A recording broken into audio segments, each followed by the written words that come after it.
찬양합니다. 하나님의 나팔소리, 하나님의 나팔소리 천지진동할 때에 예수 영광 중에 구름 타시고 천사들을 세계 만국 모든 곳에 보내어 구원받은 성도들을 모으리. 나팔 불 때 나의 이름, 나팔 불 때 나의 이름, 나팔 불 때 나의 이름 부를 때의 잔치 참여. 우리 박수치면서 고백합니다. 무덤 속에 잠자는 자 그때 다시 일어나 영화로운 부활 승리 얻으리. 주가 택한 모든 성도 부름 공중에서 주의 얼굴 배우리. 나팔 불 때 나의 이름, 나팔 불 때 나의 이름, 나팔 불 때 나의 이름 부를 때에 잔치 참여하겠네. 주님 다시 오실 날 우리 알 수 없으니 항상 기도하고 깨어 있어서 기쁨으로 보좌 앞에 우리 나가서도록 그때까지 참고 기다리겠네. 나팔 불 때 나의 이름, 나팔 불 때 나의 이름, 나팔 불 때 나의 이름 부를 때에 다시 한번 고백합니다. 나팔 불 때 나의 이름, 나팔 불 때 나의 이름, 나팔 불 때 나의 이름, 나팔 불 때 나의 이름 부를 때에 잔치 참여하겠네. 아멘. 우리 370장 한 장 더 찬송하겠습니다. 370장 주 안에 있는 나에게 찬송합니다.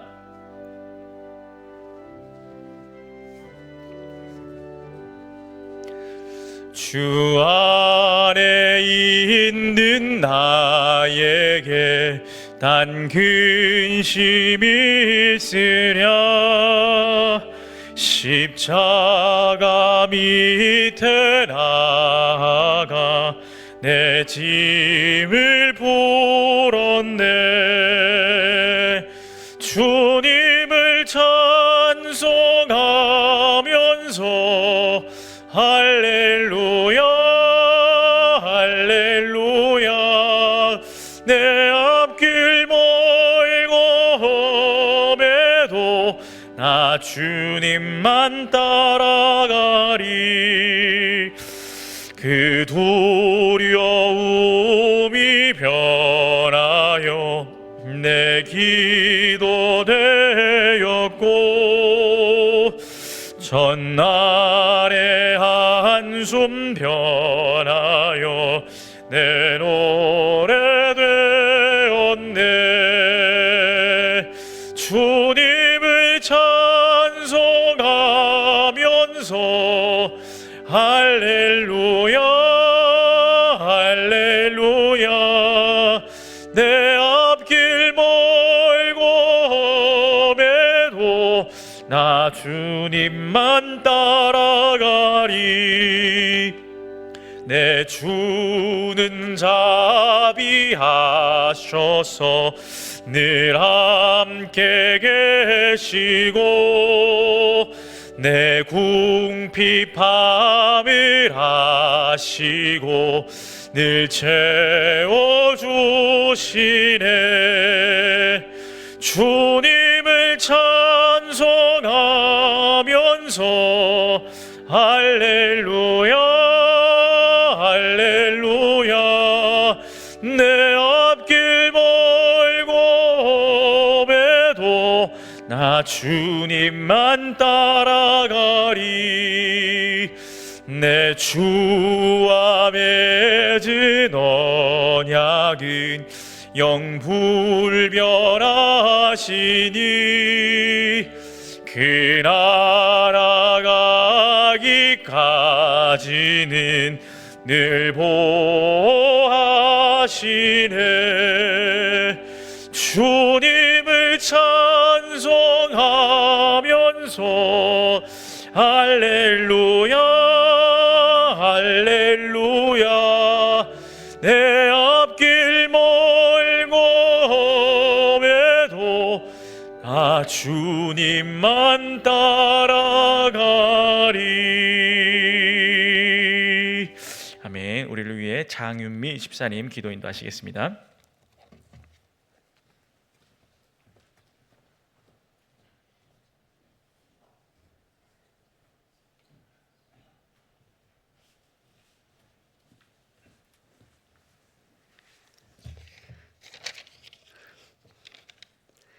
사랑해 주님 감사합니다.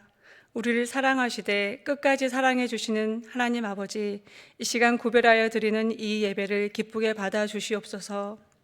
하나님께 온전히 내려놓지 못한 채 현실의 어려움과 불안정한 미래를 바라보며 낙담하고 원망만 하는 어리석고 부족한 믿음을 회개합니다.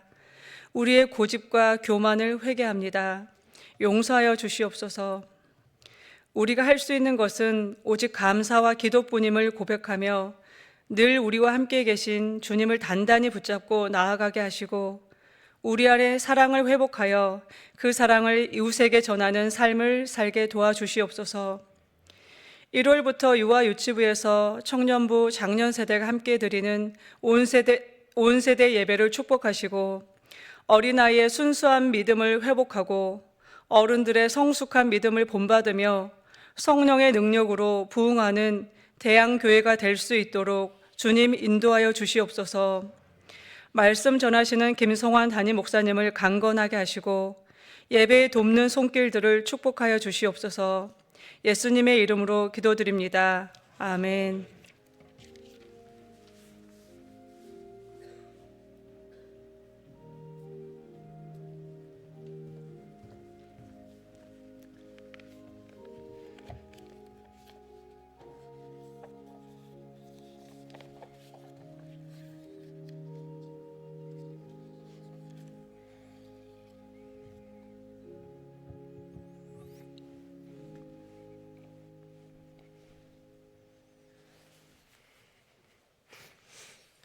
로마서 1장 1절에서 7절의 말씀 보겠습니다. 로마서 1장 1절에서 7절까지 말씀 같이 읽습니다. 예수 그리스도의 종 바울은 사도로 부르심을 받아 하나님의 복음을 위하여 택정함을 입었으니 이 복음은 하나님이 선지자들을 통하여 그의 아들에 관하여 성경에 미리 약속하신 것이라. 그의 아들에 관하여 말하면 육신으로는 다윗의 혈통에서 나셨고 성결의 영으로는 죽은 자들 가운데에서 부활하사 능력으로 하나님의 아들로 선포되셨으니 곧 우리 주 예수 그리스도시니라. 그로 말미암아 우리가 은혜와 사도의 직분을 받아 그의 이름을 위하여 모든 이방인 중에서 믿어 순종하게 하나니 너희도 그들 중에서 예수 그리스도의 것으로 부르심을 받은 자니라.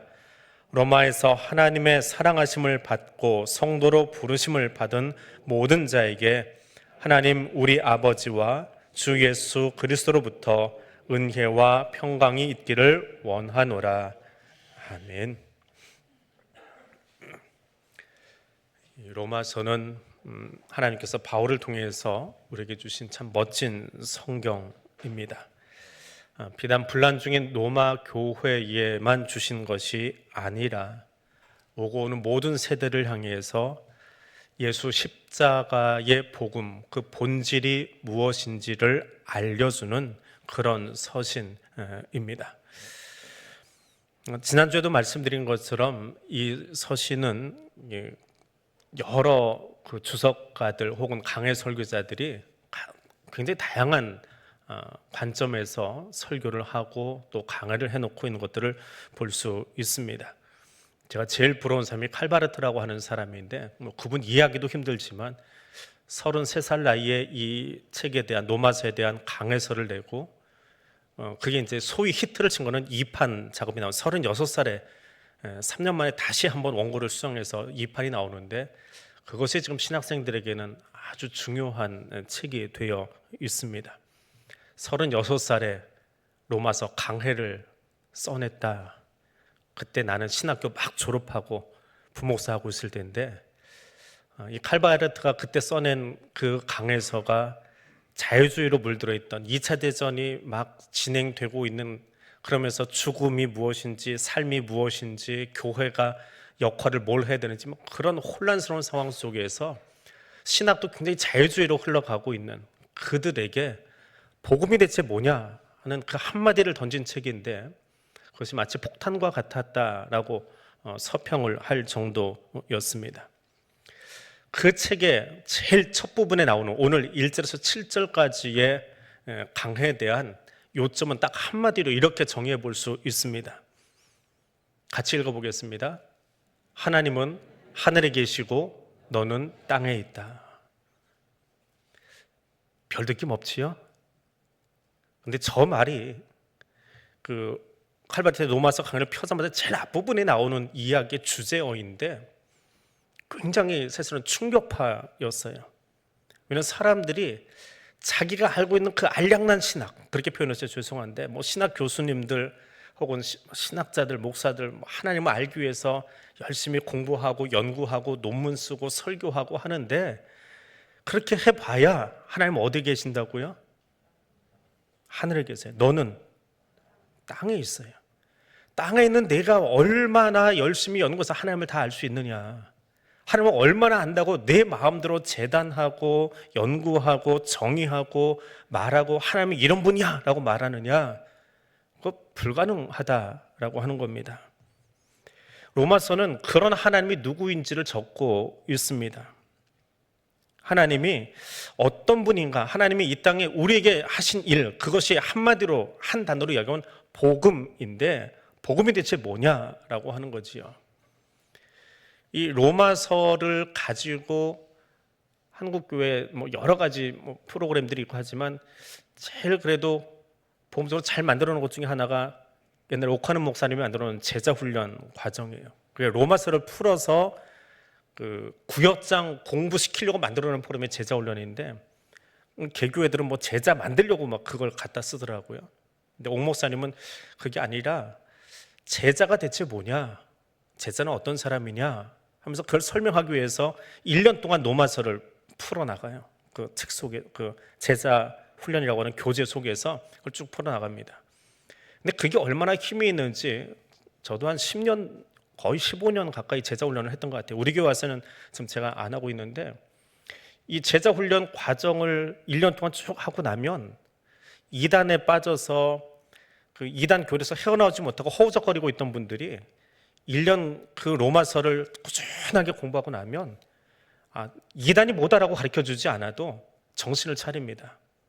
내가 이것 때문에 이단에서 허우적거리고 있었구나, 복음의 본질이 뭔지 모르고 엉뚱한 데서 수용하고 있었구나 고백할 만큼 제자훈련을 끝내고 나면, 소위 말이 제자훈련인지 로마서 공부를 끝내고 나면 내가 정확하게 알아야 될 복음의 본질이 무엇인지를 알게 되는 것, 그것이 로마서입니다. 1장 1절에서 사도 바울은 이렇게 이야기합니다. 그리스도 예수의 종 바울은 사도로 부르심을 받았다. 예수 그리스도의 종. 나는 어디로부터 부름받았다고요? 하늘로부터 부름받았다라고 이야기합니다. 바울에게 주어진 위임, 바울을 부른 그 부르심은 하늘에 있다라고 이야기합니다. 그러면서 바울은 자기 삶에 있어서 주인은 내가 아니라 하나님이시다. 나는 그분의 종이다. 나는 왕 대신 하나님의 대신으로 신하로 살아간다라고 이야기합니다. 그래서 어느 도시 어느 장소에서 설교를 하든지 그가 하는 모든 말은 나의 말이 아니라 하나님이 내 입술에 맡겨주신 것을 선포할 뿐이다. 그러니까 나는 늘 하나님의 소명 안에 있다, 하나님의 부르심 안에 있다라고 설명하는 것이 1장 1절입니다. 거기서 시작을 합니다. 바울에게 주어진 소명은 사람에게 있지 않다라고 하는 겁니다. 마찬가지로 7절에서 다시 이야기하겠지만 저와 여러분을 부른, 우리를 성도로 부른 그 부르심, 소명, 그것도 하늘에 있다라고 하는 거예요. 근데 그 하늘이 어떤 곳이냐? 바르트는 그렇게 표현합니다. 우리에게는 아주 낯선 저 위 먼 곳에서 우리를 부르셨대요. 우리에게는 아주 낯선 저 먼 곳, 그게 하늘이라고 하는 표현입니다. 성층권, 대기권 앞에 있는 파란색 하늘이 아니라 우리에게는 아주 낯선 곳, 신학을 연구하고 공부하고 아무리 해도 도저히 다가가 볼 수 없는 그 먼 곳, 우리의 지혜로 지식으로 따라갈 수 없는 그 먼 곳에서 하나님이 저 낮은 곳에 땅에 있는 나를 부르셨대요. 부르신 이유가 이제 그 뒤에 나옵니다. 내가 살아가는 이유가 어디 있습니까? 우리가 직분을 받은 이유 혹은 근거는 어디 있습니까? 예전에 어떤 분이요, 뭐 때문에 이렇게 화가 나셨는지 씩씩거리다가 저한테 그렇게 얘기하시는 거예요. 내가 이 교회 절반의 지지를 받아서 이 직분 받았는데 왜 이렇게 날 함부로 대하냐라고 이야기를 하시더라고요. 근데 그 말을 들으면서 그 사람이 얼마나 가엾게 여겨지는지 참 불쌍하다. 자기가 받은 직분이 고작 그 교회 절반 교인들 지지받아서 된 그 정도밖에 생각이 안 되나? 직분이 고작 그런 건가? 자기가 감당해야 될 직분의 몫이 고작 교인 절반의 지지받았다고 하는 소위 민주주의에서 이야기하는 표 몇 표 얻어서 내가 이 직분 받았다? 평생에 그 표에 매여 사는 거지요. 그럼 나머지 그 사람을 반대한 절반은 뭐가 되는 겁니까? 우리의 직분, 성도라고 하는 이름은 사람 숫자에 있는 것 아니거든요. 거기에 매여 있으면 사람이라도 두려워할 줄 알아야지요. 교인 두려워할 줄 알아야지요. 근데 그러지도 않으면서 내가 절반 지지 받았는데 그러면서 혈기를 내면서 막 화를 내시는데 얼마나 그게 불쌍하던지. 우리가 직분자 혹은 성도로 소명, 부르심을 받은 곳은 어디라고요? 저 위 낯선 곳, 저 위에 계신 분이 우리를 부르신 거예요. 근데 그 말은 그 먼 곳, 우리가 도달할 수 없는 저 위에 어디선가 나를 불렀으니까 대단한 존재야, 우쭐거려도 돼 라고 하는 말이 아니라 사실 그만큼 두려워해야 되는 자리라는 거예요. 우리가 성도로 살아가는 것이 얼마나 두려운 자리인가.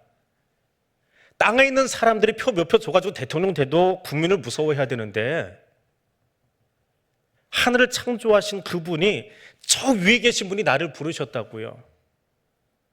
어떻게 살게 하시려고요? 거룩한 백성으로 살게 하시려고요. 세상의 표는, 민주주의의 표는요, 그 표 의식하면서 유권자들 두려워하면서 살라고 그래요. 근데 하나님은 우리를 왜 부르셨어요? 창조하신 저분이 땅을 두려워하지 말고 그 먼 저 위인 하나님, 저분 두려워하고 살라는 거예요. 창조하신 저분이 나를 좀 두려워하면서 살라고 이야기하세요. 근데 하늘 무서운 줄 몰라요. 내게 직분 주신 분이, 우리를 성도라고 거룩한 백성으로 살라고 부르신 그분이 우리를 부르셨어요. 거룩하게 좀 살라고요. 대충 살지 말고, 개차반으로 살지 말고, 세상 사람들하고 똑같이 살지 말고, 세상과는 전혀 다른 사람으로 살라고요. 그러려고 저와 여러분을 부르신 거예요. 성도로 부르신 거예요. 사도 바울은 그 이야기를 하고 있는 거예요. 나를 부르신 소명은 땅에 있지 않다는 거예요. 저 위 낯선 곳, 하나님이 나를 부르셨다라고 하는 거예요. 그래서 사도가 되었건, 직분자가 되었건, 성도가 되었건 허세 부리고 거드름 피우라고 저 먼 곳에서 저 높으신 분이 나를 부르신 게 아니에요. 두려워하라는 거예요. 소명 받았기에, 부르심을 받았기에 저분을 두려워하라는 거예요. 얼마나요? 말 한마디 하는 것도 조심하래요. 누가 이 말했지요? 내가 이 반석에서 물 내랴 그러고 설교 한 번 안 냈잖아요. 그의 온유함이, 그의 부드러움이, 그의 길들여진 모습이 세상 모든 사람보다 뛰어났다라고 이야기하던 모세가 딱 한 번 성질 부렸어요. 백성들 모습들이 화딱지가 나가지고 내가 이 반석에서 물 내랴 딱 한마디 했다가 가나안에 못 들어갔어요. 그게 소명받은 자가 하나님을 두려워해야 되는 모습이에요. 말 한마디 실수했는데 그것 때문에 그렇게 그리워하던 가나안에 못 들어갔다고요. 물론 하나님이 그를 지옥에 보내지는 않으셨겠지요. 그러나 소명자의 말 한마디가, 직분을 받은 자의 말 한마디가, 성도의 말의 거룩함이 얼마나 두려운 일인가. 왜? 우리를 부르신 하나님, 우리를 소명, 불러주신 하나님, 그러면 땅에 계신 분이 아니라 저 하늘에 계신 분이라고요. 그분을 두려워하면서 하는 이야기가 1절입니다. 바울의 소명, 그리스도인으로 부름받은 것은 사람에게 있지 않습니다. 우리가 직분을 받은 것, 혹은 성도로 부름받은 것은 땅에 있지 않아요. 대한교회에 나가서 메가폰 들고 아무개님 우리 교회 나오세요 라고 불렀습니까? 아니요. 하나님이 저와 여러분을 구별해서 여기 데려다 놓으셨거든요. 구별하시면 뭐예요? 이 수요일 저녁 시간에 재미있는 드라마 보지 않고 여기 나와 있는 게 구별되어 있는 건가요? 아니요. 저 밖에 있는 사람하고 당신은 말이 달라야 되고 행동이 달라야 되고 눈빛이 달라야 되고 걸음걸이가 달라야 되고 매사가 달라야 된다는 거예요. 그게 소명이에요. 그게 직분받은 거예요. 그게 얼마나 두려운 건데요. 똑같이 예배가 끝나고 저 골목을 걸어 나갈까요? 근데 걸어가는 폼이, 걸어가는 자세가 이 예배당과 상관없이 걷는 사람들하고 우리의 걸음걸이가 달라야 된대요. 그게 소명이에요. 뭐예요? 우리를 부르신 분이 땅에 계신 분이 아니거든요. 천지를 창조하신 저 하늘, 저 낯선 곳, 저 먼 위에 계신 분이거든요. 저분이 나를 부르셨어요. 그분이 우리의 걸음걸이를 보시고요, 우리의 말을 보시고요, 우리의 행동을 보세요. 그 두려움으로 기록된 것이 1절입니다. 그래서 거드름을 피우고 허세를 부리는 것이 아니라 무엇으로 부르셨다고요?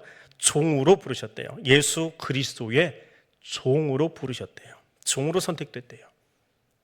우리에게는 종이라고 하는 단어, 노예라고 하는 단어가 조금 낯선 단어일 수 있습니다. 우리 주변에는 없기 때문에.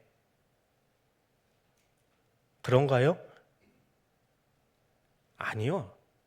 종으로 살아가는 사람 참 많아요. 돈의 종이 되어 있고, 권력의 종이 되어 있고, 자기 명예의 종이 되어 있어요. 그건 종이라고 생각 안 해요. 그건 종이라고 생각 안 해요. 남의 집 가정, 이렇게 노예로 살아가는 것, 하인으로 살아가는 것, 그렇게만 생각을 하는데요. 하나님 아닌 다른 것을 내 삶의 주인으로 여기는 것은 다 그것에 노예되어 살아가고 있는 거예요. 근데 바울은 어떻게 이야기합니까? 나는 예수 그리스도의 종이래요. 예수 그리스도에게 묶여 있대요. 노예는 자유가 없습니다.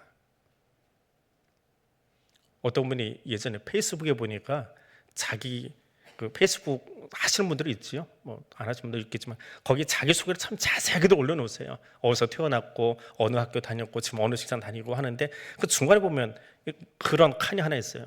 미국에 가려면 그걸 다 검열해서 보더라고요. 정치관 쓰게 돼 있어요. 나의 정치관. 페이스북 한번 뒤져서 개인 정보 한번 이렇게 열어보세요. 공개되어 있는 것들은 보입니다. 정치관하고 써 있는데 그분이 거기다 뭐라고 썼냐면 그리스도에게는 정치관이 없습니다. 나를 다스리는 분이 하나님이시기 때문에. 신앙 고백치고는 참 멋있더라고요. 거기 뭐 아무개 당원 안 써놨어요. 나를 다스리는 분은 하나님이십니다. 나의 주권자는 하나님이십니다. 인터넷상에 누구나 볼 수 있는 공개된 자리에 자기의 신앙 고백을 할 수 있는 사람, 얼마나 멋진 사람인지요. 노예는 자유가 없어요. 나의 정치관, 나의 정치 철학 누구 거요? 하나님 거라고요. 하나님의 법 드리는 자라고요. 세상 정치 따라가지 않고요. 선출직은 자기를 선출해 준 사람을 두려워합니다. 국회의원이나 대통령은 국민을 두려워할 줄 알아야 돼요. 임명직은 누굴 두려워해요? 자기 임명해 준 사람을 두려워해요.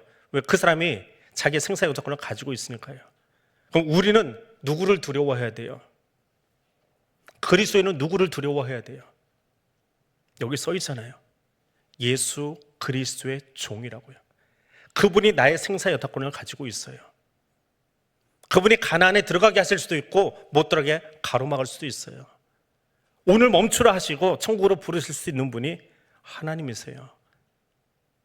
정말 하나님 두려워하십니까? 내 말 한마디, 내 태도 하나하나까지도 하나님은 오늘도 보고 계시고 나를 당신의 종으로 묶어놓으신 것을 기억하고 정말 그분을 두려워하고 있습니까? 노예는, 종은 그 삶이 철저하게 주인에게 묶여있는 사람이에요. 내 삶의 주인이 누구입니까? 여러분의 삶의 주인은 누구입니까? 바울은 그것을 누구라고 고백하고 있다고요? 예수 그리스도예요. 나는 예수 그리스도에게 묶인 사람입니다. 오늘 일절을 묵상하면서 여러분 스스로에게 이렇게 질문해 보십시오. 여러분 삶의 주인은 예수 그리스도가 맞습니까? 여러분 예수 그리스도에게 정말 온전하게 묶여 있습니까? 한 발은 예수에게 한 발은 세상에 빠져 있지는 않은지요. 나는 살아가면서 온전히 예수 그리스도 그분만을 전심으로 두려워하면서 살고 있습니까?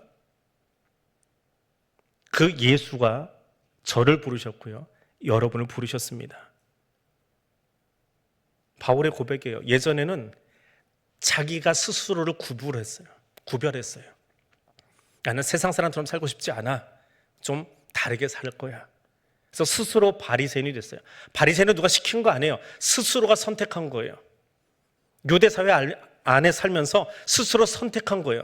사두개인이 되지 않고 열심당처럼 칼 품지 않고 에스라처럼 광야로 나가지 않고 세상 속에 살지만 세상과는 다른 사람으로 살 거야 하는 게 바리새인들이에요. 근데 그 모습이 얼마나 멋있었는지 일반 국민들이 정말 존경하는 사람들이 바리새인이었어요. 그렇게만 살아도, 그렇게만 구별하고 살아도 사람들이 참 좋아했어요. 그런데 바울이 예수 만난 다음에 이야기합니다. 예전에는 내가 나를 구별했는데 지금은 나를 구별하신 분이 따로 있어요. 하나님이 나를 구별하셨어요. 따로 골라서 세워놓으셨어요. 사도라는 직책을 맡기기 위해서 따로 구별해 놓으셨어요. 그럼 예전에는 내가 나를 구별했으니까 누구의 목소리에 집중하면 돼요? 내 의에 집중하고 살아가요. 내가 구별한 거니까 세상 사람들과 다르게 살겠다고 내가 나를 정의한 거니까 내 목소리에 집중하면 돼요. 근데 지금은 누가 나를 구별했어요? 예수님이 나를 구별하셨어요. 그러면 누구의 목소리에 집중해야 돼요? 예수님이 나를 구별했었는데 여전히 내 목소리에, 내 철학에, 내 가치관에, 내 정치관에 매여 있다면 그건 가짜지요. 그건 그리스도인이 아니지요. 그걸 어떻게 그리스도인이라고 불러요? 명패만 달아놨지 교패만 붙여놨지 그리스도인이 아니에요. 그리스도인은 철저하게 하나님의 음성에 귀를 기울이는 사람이에요.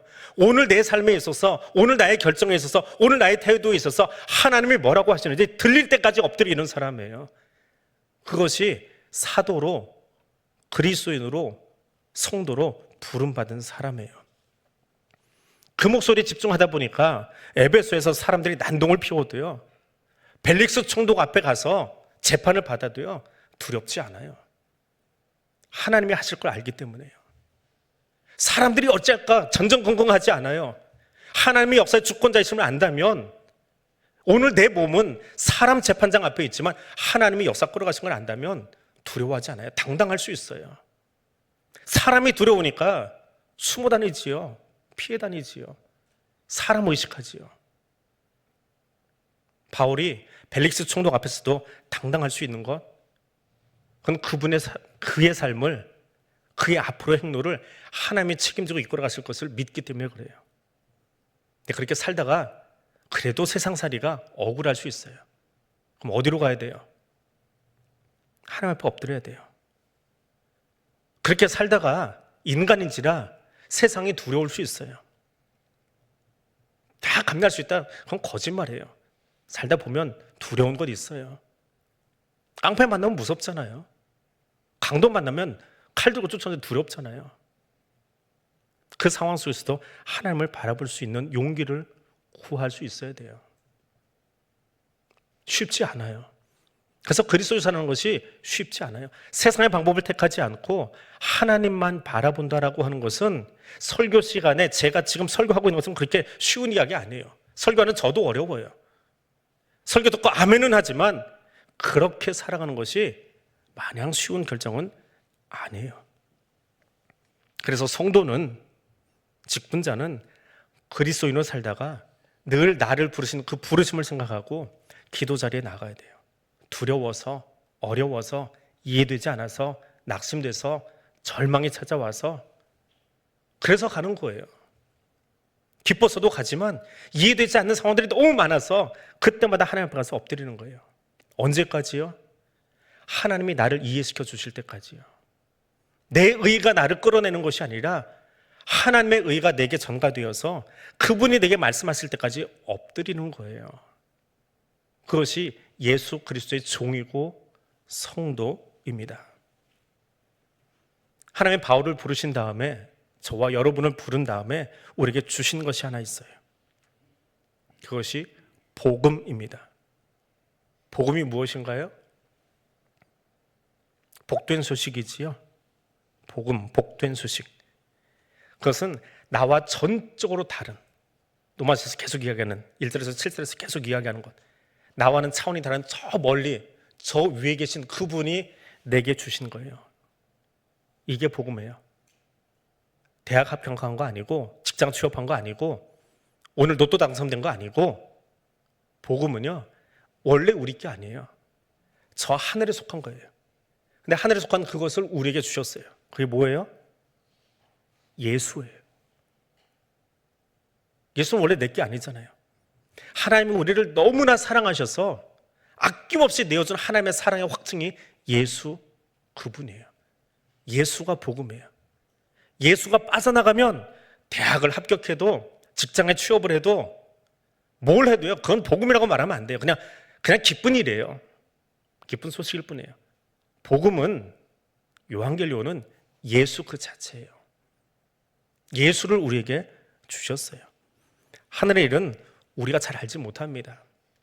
아무리 신학을 공부하고 죽을 때까지 연구해도 사실 하나님을 다 알 수는 없어요.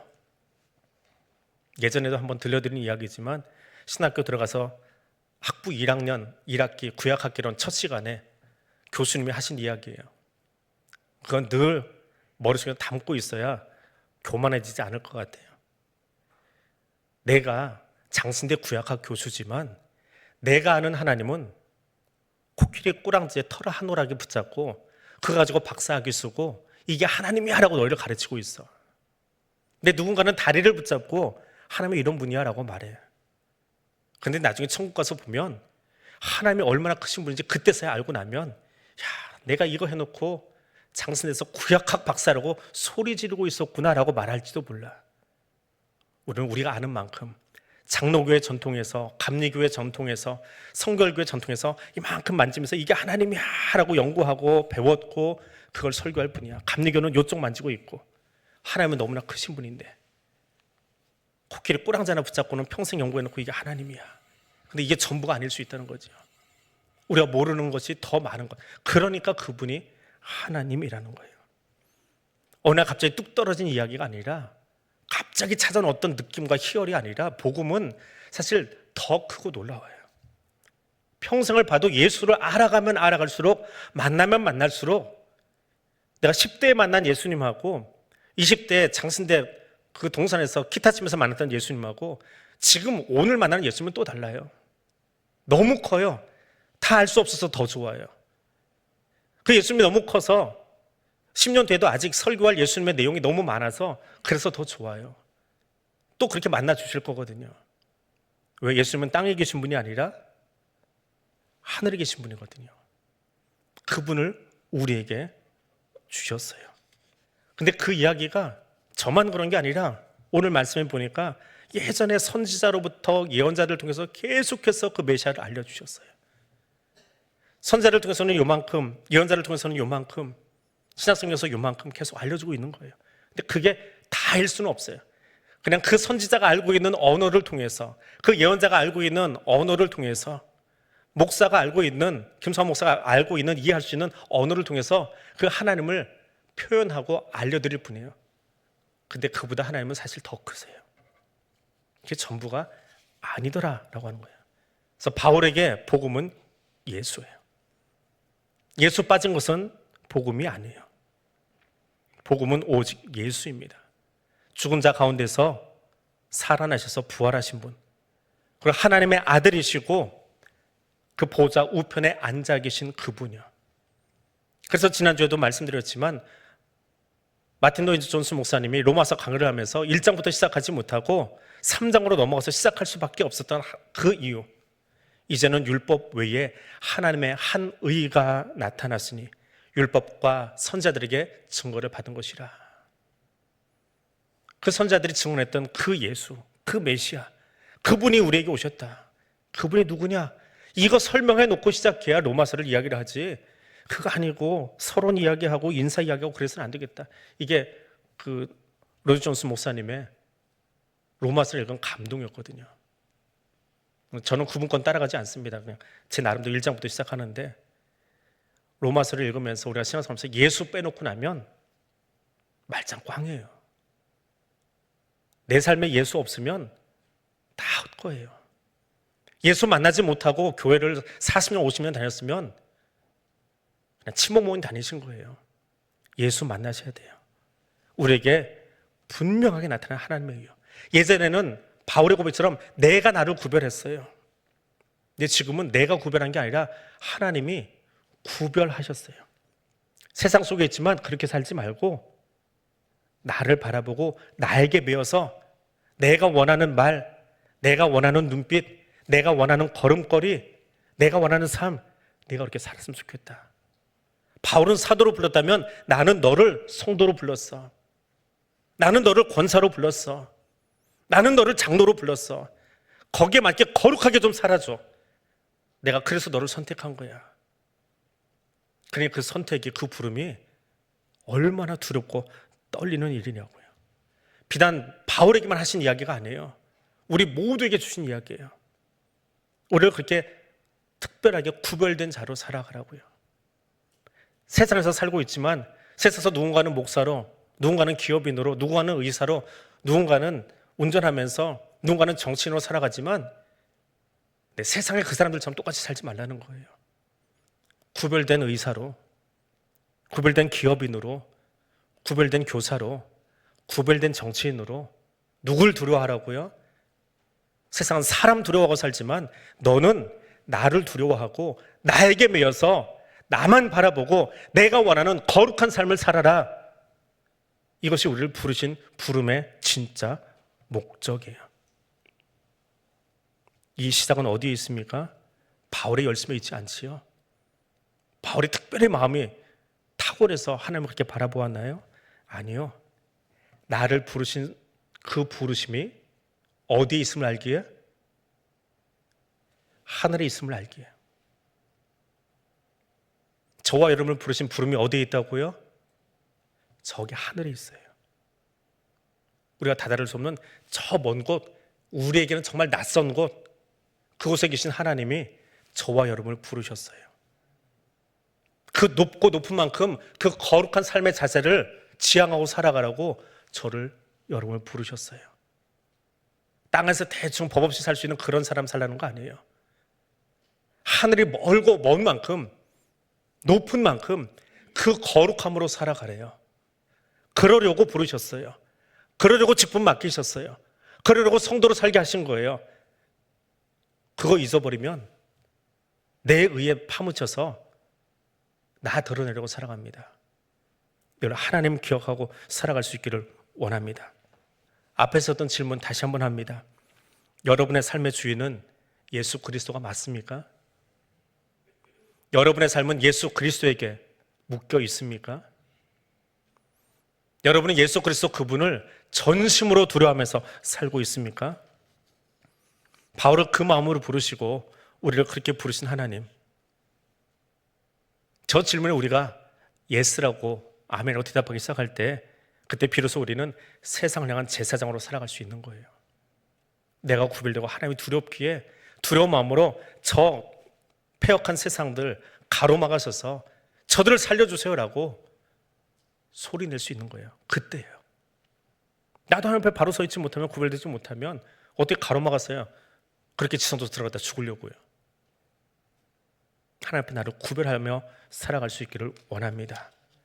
그 부르심은 비단 로마서를 기록한 바울에게만 주어진 것이 아니라 오늘 저와 여러분 모두에게 주어진 부르심입니다. 그 부르심을 다시 한번 확인하고 기도하며 오늘 집으로 돌아가실 수 있기를 원합니다. 오늘 말씀 기억하면서 우리 같이 기도하겠습니다. 내 삶의 주인은 예수 그리스도입니다. 내 삶은 예수 그리스도에게 묶여 있습니다. 나는 예수 그리스도를 경외함으로, 두려워함으로 살아가기를 원합니다. 이 세 가지 기도 제목으로 이렇게 올려드리며 기도하시고 돌아가시기를 바랍니다. 함께 기도하겠습니다. 거룩하신 하나님, 천지를 지으신 하나님, 하늘 위에 계신 그 하나님께서 땅에 있는 나를 부르시고 우리에게는 낯선 저 위 먼 곳에 하나님께서 우리를 부르셨음을 오늘 로마서 서론을 통해서 듣게 해주시니 감사합니다. 우리를 부르심이, 우리에게 소명 주심이 얼마나 두렵고 떨리는 일인지, 얼마나 감격스러운 일인지 다시 한번 말씀을 통해서 보았습니다. 단지 교패 붙이라고 부르신 것도 아니고, 단지 어깨에 견장차라고 직분 맡기신 것도 아니고, 세상과 좀 다르게 살라고 부르신 것도 아니고, 정말 세상 속에서 이 땅 위에 사는 내가 저 하늘 위에 계신 창조주신 하나님을 두려워하며 내 삶의 주인은 예수 그리스도 한 분뿐입니다. 날마다 그것을 고백하고 그것이 나의 정치관이 되고 그것이 나의 경제관이 되고 그것이 나의 삶의 철학이 되고 그것이 내 삶의 목적이 되도록 살아가기를 원하시는 하나님, 이 말씀 잊지 않도록 도와주시옵소서. 그리고 내 삶이 세상이 아니라 땅이 아니라 하나님께 묶여 있음을, 예수 그리스도에게 묶여 있음을 다시 한번 기억하며 일어설 수 있도록 도와주시옵소서. 그리고 나를 그 말씀에, 그 십자가 복음에 묶어 놓으신 하나님, 오늘도 그 예수 그리스도를 경외함으로, 두려워함으로 살아가기를 원합니다. 내 입의 언어를 보시고 내 눈빛을 보시고 내 걸음걸이를 보시고 내 삶을 보시는 하나님, 그 하나님을 진정 경외하며 두려워함으로 오늘 이제는 또 주와 함께 동행하는 삶 살아갈 수 있기를 원합니다. 성령님, 우리와 함께하여 주시옵소서.